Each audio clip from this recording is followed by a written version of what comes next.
Hola, nuevamente estamos en nuestro ciclo de entrevistas sobre ciencia, tecnología, conocimiento, innovación y desarrollo, entrevistas que hacemos, ¿cierto? Gracias al apoyo del Diplomado en Gestión Territorial para el Desarrollo de la CTC en la Macrozona Sur y el proyecto Nodo Conexión Sur.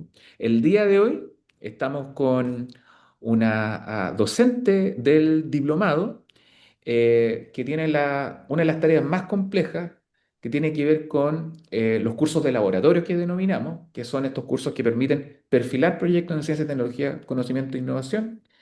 Estamos con Romina Cataldo, quien es, bueno, bienvenida Romina, muchas gracias por estar con nosotros. Muchas gracias.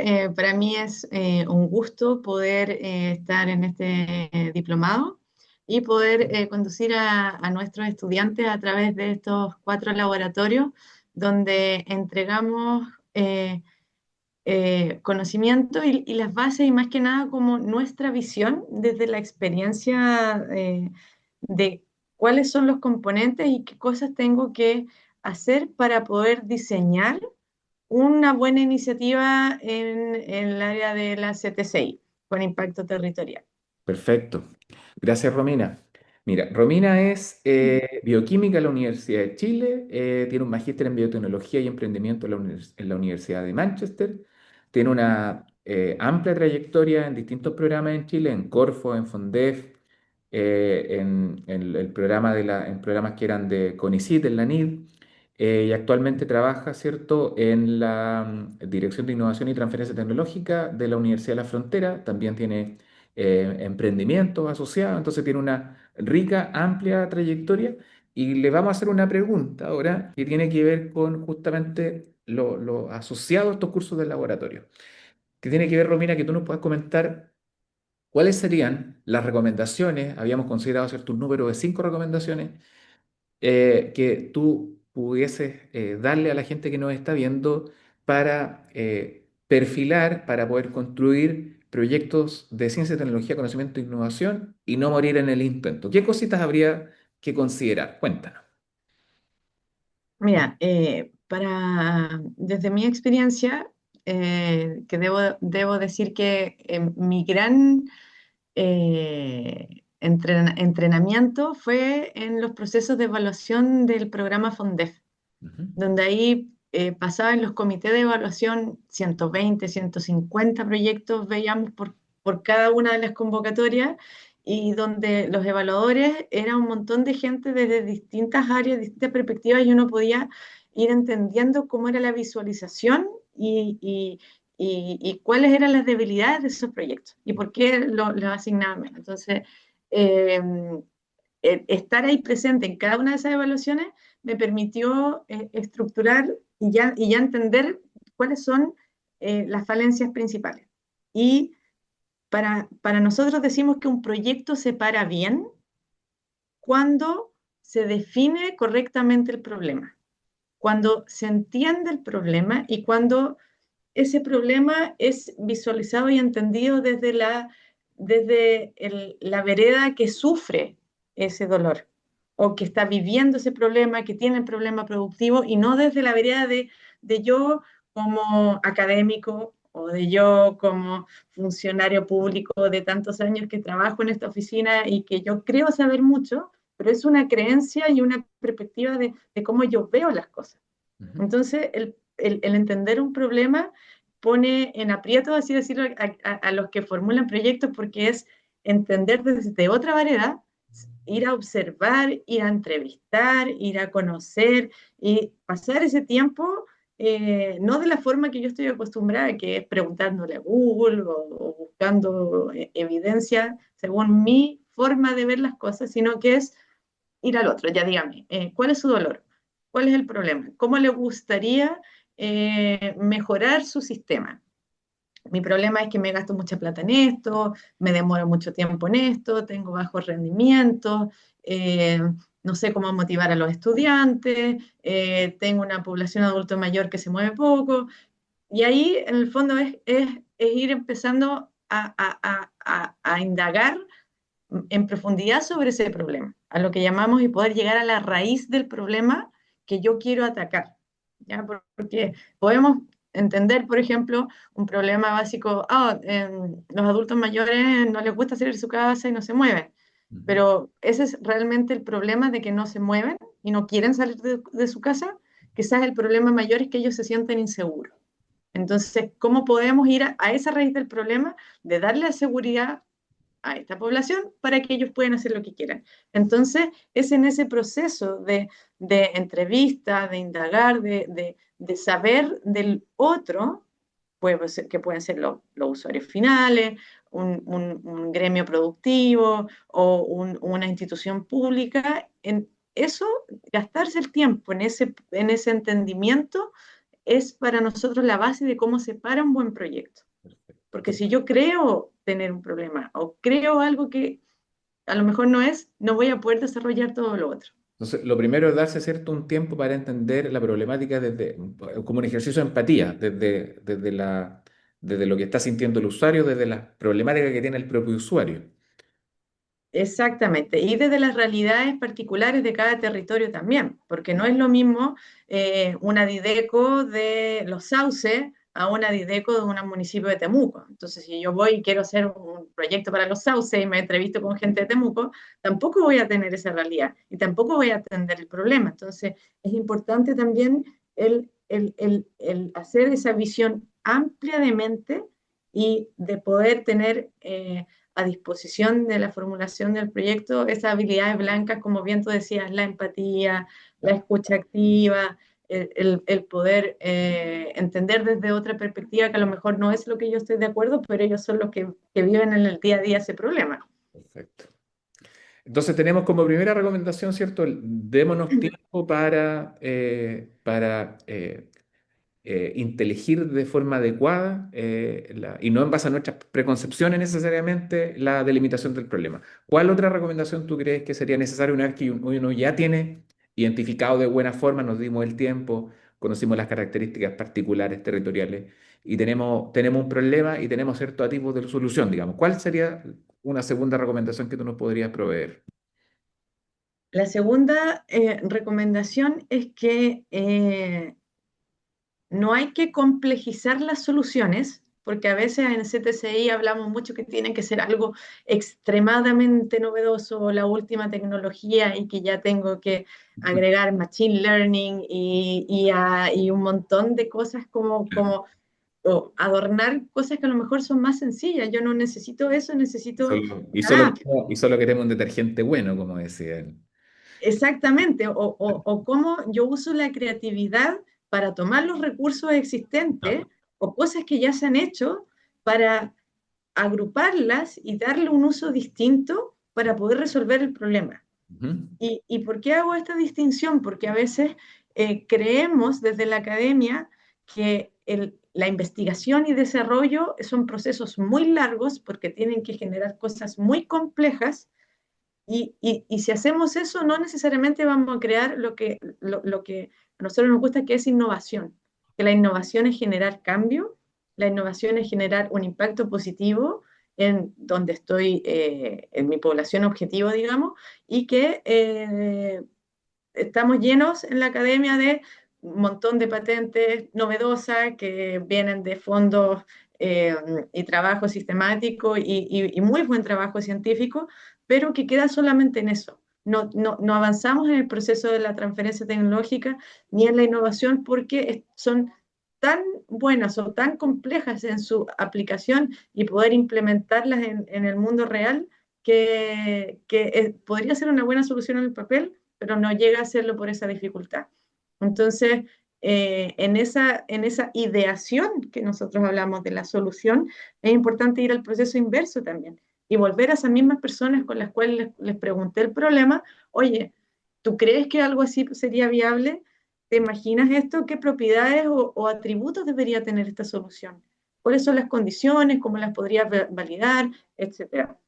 O Ese sea, proceso de ideación también de la solución tiene que ir un poquito de la mano también de poder hacer esta visión de imaginarme cómo estaría siendo usado o cómo estaría siendo aplicado o cómo podría resolver ese problema, desde la perspectiva de quienes lo usarían, digamos. Entonces, en esta segunda recomendación, a ver si te interpreto, sería que el llamado fuese a no necesariamente enamorarse por lo más sofisticado, ¿cierto? Sino más bien respecto a la solución concreta y que sea congruente con las particularidades del problema que estamos enfrentando. A eso es lo que tú estás apuntando, ¿cierto? Exactamente, exactamente. Y una vez que si uno tiene, ¿cierto?, esta primera recomendación de elegir bien un problema de forma adecuada, y uno tiene al menos una hipótesis de una idea que también la fuimos conversando con los actores que la van a utilizar y parece que está haciendo cierto eco y le hace sentido a estas personas. ¿Qué sigue después como recomendación también? ¿Cómo vamos construyendo ese camino, digamos? Mm, para nosotros, ya teniendo el problema y la solución, ¿Ya? eh, es importante establecer cuál es el equipo Ya. que yo idealmente necesitaría para poder realizar esto. Ok.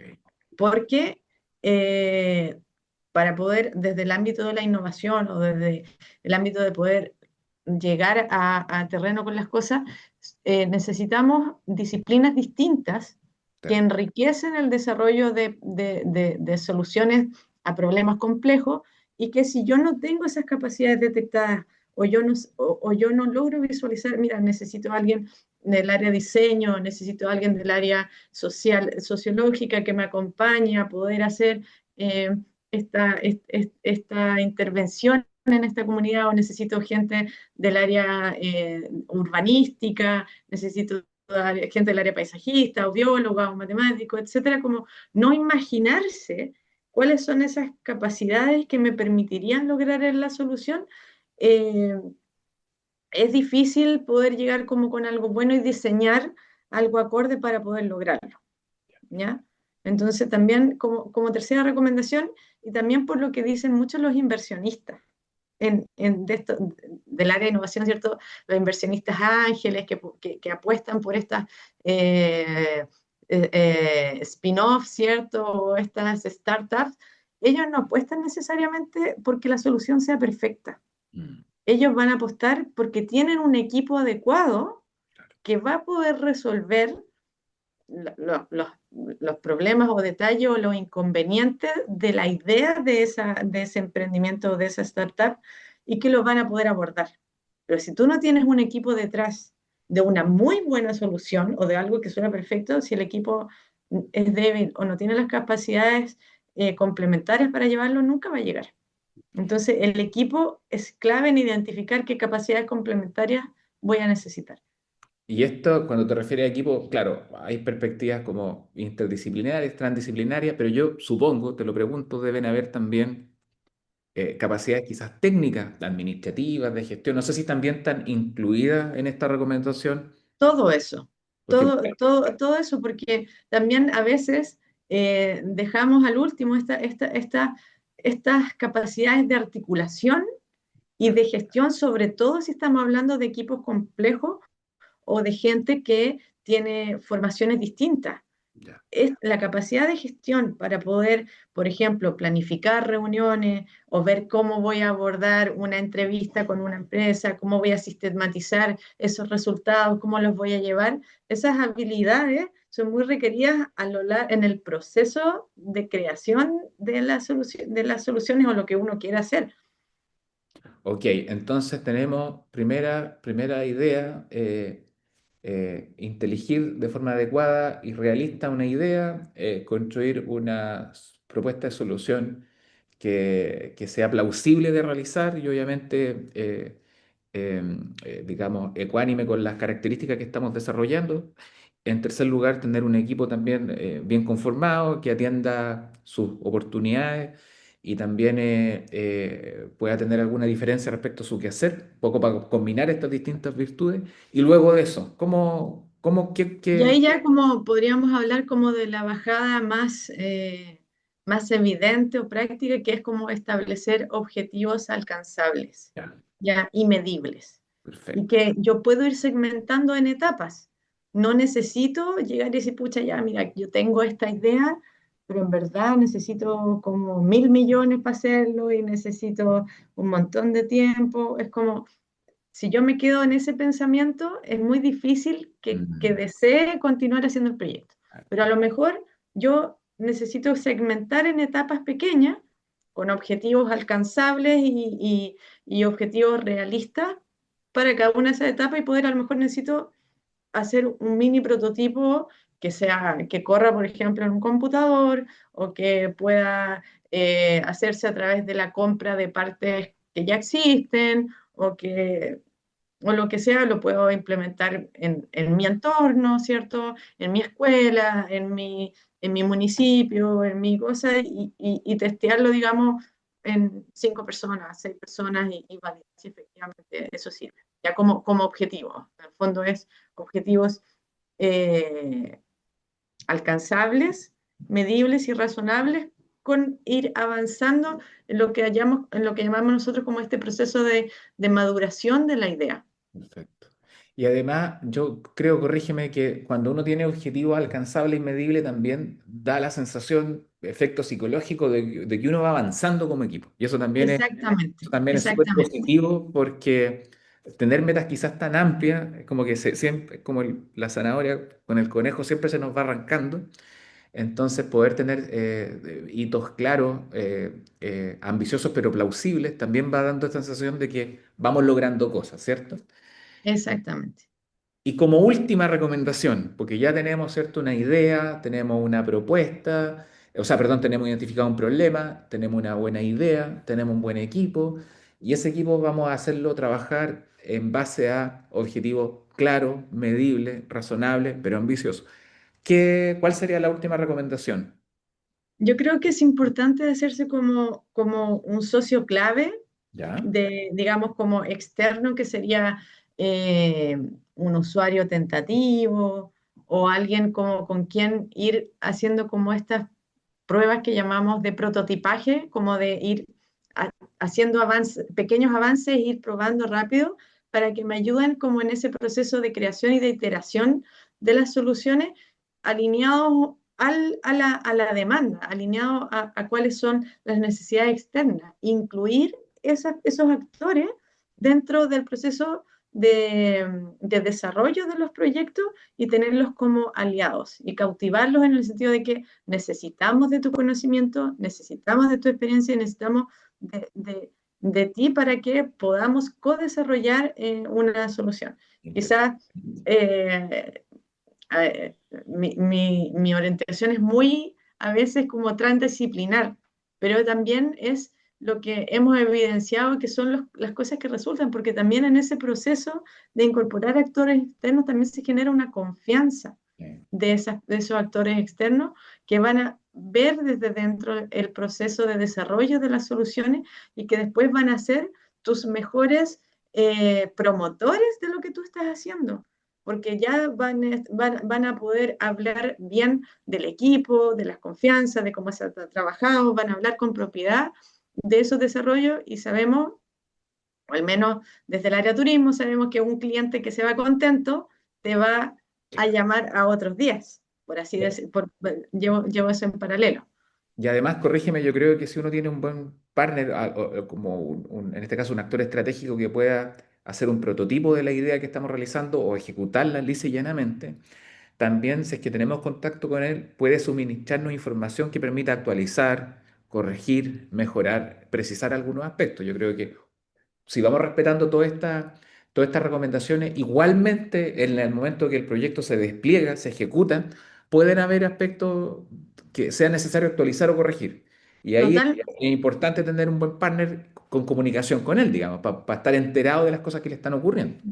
son procesos dinámicos, ¿ya? Como a diferencia de a veces que los financistas también incurren mucho en el error de que ya usted tiene, propóngame esta metodología, estos hitos y estas cosas en investigación, que muchas veces se cumplen esos diseños. Cuando estamos trabajando para un otro, para un actor externo o para desarrollar, para resolver un problema territorial, por ejemplo, son condiciones que van cambiando en el día a día. desde políticas públicas, desde que personas nuevas se incorporan, desde los cambios en los cargos. Entonces, esos procesos de cómo yo tengo pensado llevar a cabo mi solución y mi idea en este ámbito tienen que ser muy dinámicos y recursivos. O sea, tengo que volver para atrás cuantas veces sea necesario si eso va a ir en pro de poder llegar a desarrollar un algo que impacte o que sea adoptado por un otro o que realmente genere una solución y un cambio positivo para ese público objetivo que tenemos visualizado. Entonces, un pequeño resumen, ¿cierto? Romina nos enseñó a, primero tenemos que inteligir, darnos el tiempo para comprender bien el problema, idear una solución adecuada, ¿cierto? Que tenga que ver con la problemática real y no con nuestras propias aspiraciones. Lo tercero tiene que ver con disponer de un buen equipo que pueda cumplir distintas funciones, que pueda también, ¿cierto? Activar sus capacidades. El cuarto es tener objetivos que nos permitan delinear un camino para caminar. Y en quinto lugar, ¿cierto? Tener buenos actores estratégicos que nos puedan, por una parte, promocionar bien lo que estamos haciendo, pero también suministrar información que nos permita actualizar y codiseñar el proyecto. Fantástico. Esos Muchas serían los cinco gracias. tips y espero que Muchas les sirvan. gracias, Romina. Realmente muy enriquecedor y a partir de lo que estamos conversando ahora, creo que te voy a tener que hacer después un par de entrevistitas más para que nos puedas seguir enseñando respecto a cómo ir perfilar, modelar, monitorear un proyecto en CT6, especialmente obviamente para las personas que están con nosotros en el diplomado, pero también para las que están dándose el tiempo de escuchar esta entrevista que te estamos realizando. Así que muchísimas gracias, Romina. Éxito en las clases que se vienen con Ayarto. Tenemos mucho capital humano interesante en la macrozona sur que está participando en el diplomado y del cual yo creo que con tu ayuda van a salir fantásticas ideas para solucionar problemáticas territoriales desde la perspectiva en ciencia, tecnología, conocimiento e innovación para la macrozona sur. Gracias, Romina. No, gracias a ustedes por la invitación y feliz de seguir colaborando y entregando mi energía, conocimiento y ganas a todos y todas las estudiantes del diploma. Muchas gracias y nos vemos en la próxima entrevista.